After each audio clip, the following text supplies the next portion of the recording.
Hello everyone, this is Sanjay Kumar Raikwa. Today we are going to discuss about the Lambda expression in Java 8. So what's Lambda expression? Lambda expression help us to write our code in functional style. It is a new way of writing the code. It came up with a new revolution which has changed the whole way of writing the code. So why Lambda expression is needed? Lambda expression came up with lots of advantage. Main advantage is that it enables us to use functional programming. The second advantage is that it used to write clear and concise code, and it removes lots of boilerplate code. Why functional programming is needed? So functional programming in the sense, if you want to pass some behavior as a method argument, then you have to use functional programming. So if I'll talk about traditional object oriented programming, you can only pass object reference or class reference as a method argument, or you can pass primitives as well. But if you want to pass some behavior, then you need to use functional programming.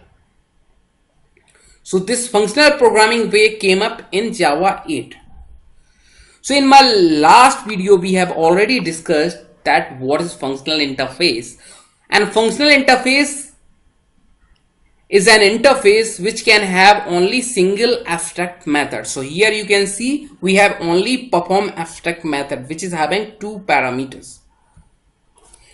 If I want to provide an anonymous way of implementation of this functional interface, then I can define like this: operation, then operation, new operation, then I need to override this operation method, perform method, which is having two parameters, and I am returning a plus b. So this is my expression body. We can do the same thing using lambda expression as well. So if you want to perform the same thing using lambda expression, you need to follow some different syntax. So you need to see what is the syntax for the lambda expression. You have to define all the parameters, then arrow operator, then expression body. So you can see here we have two parameters, a and b. Then we need to put arrow operator and expression body. So I have already defined this thing. You can see here this operation, then a and b, and arrow operator, then return a plus b. So this is how we can define the same thing using lambda expression. So it removes lots of boilerplate code, as I already told you. So you can see here, this is my boilerplate code which is getting removed using lambda expression. So lambda expression came up with lots of syntax variations. So we will see in detail. First variation is that optional type declaration. So here we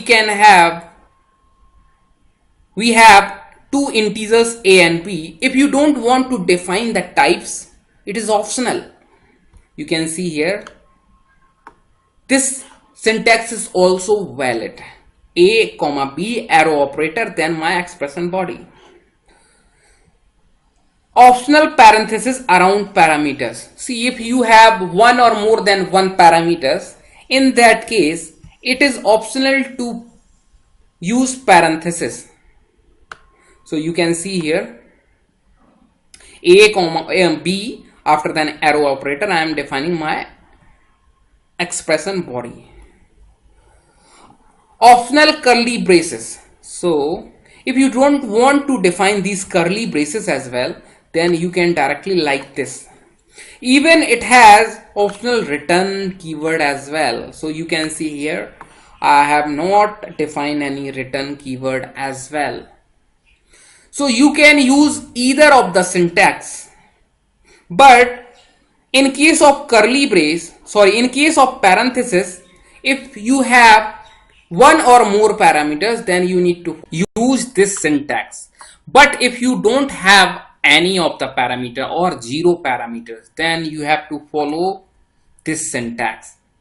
Parenthesis is mandatory in that case, then arrow operator, then my expression body. So this is how you can write lambda expression with zero parameters.